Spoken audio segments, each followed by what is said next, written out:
COVID-19 lockdowns may be easing in most of the world, but diplomatic tensions over the origins of the virus are not. President Donald Trump says it came from a Chinese laboratory and claims to have seen evidence. But there is no public proof of the claims. Secretary of State Mike Pompeo backed up the president's allegations.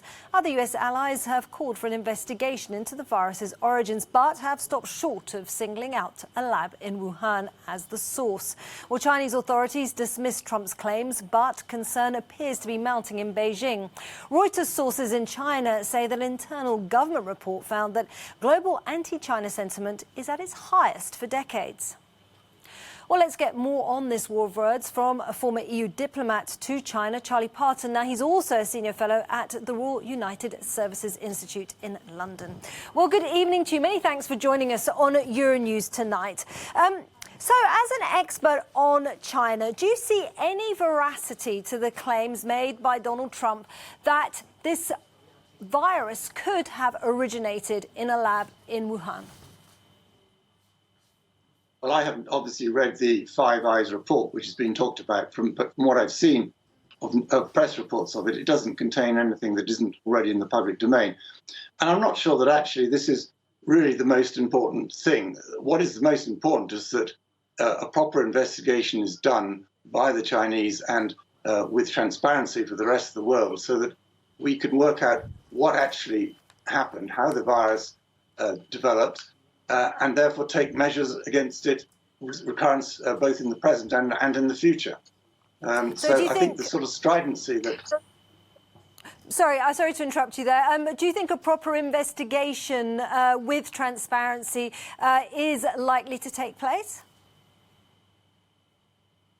Well, I think the problem is that if the results go against the interests of the Communist Party in China, then we may not see the full truth come out.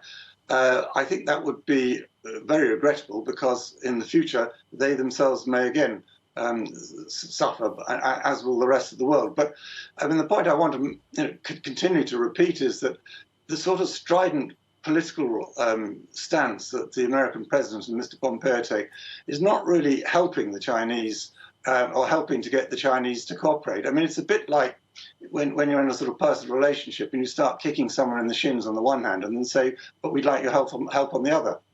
There's some really very important long-term aims on this. This won't be the last pandemic that might come out of China. There are things like antimicrobial resistance, which are tremendously important, and we are going to need to work with China on. So we do have to try and build trust. And I think it's, while we do have to counteract some of the incorrect propaganda that the Chinese are putting out, I don't think it helps being too shrill or strident in tone. And how worried will China be, as it has been in the recent past, stepping up a campaign of its own to improve its image globally? How worried will it be in terms of the damage to its perception around the world as a result of this? Well, I think, as ever, the first thing that the Communist Party really worries about is the damage to its perception back in China. So the way that it's reflected abroad is always secondary to that. But of course, they're very closely linked.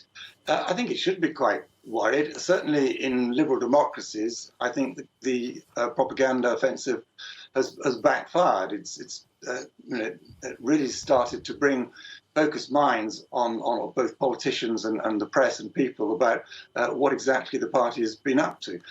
That's in sort of Europe and North America. That may not be the case in Africa, Asia, and Latin American countries, where it may have played better. But what will matter in the longer term is how China plays out the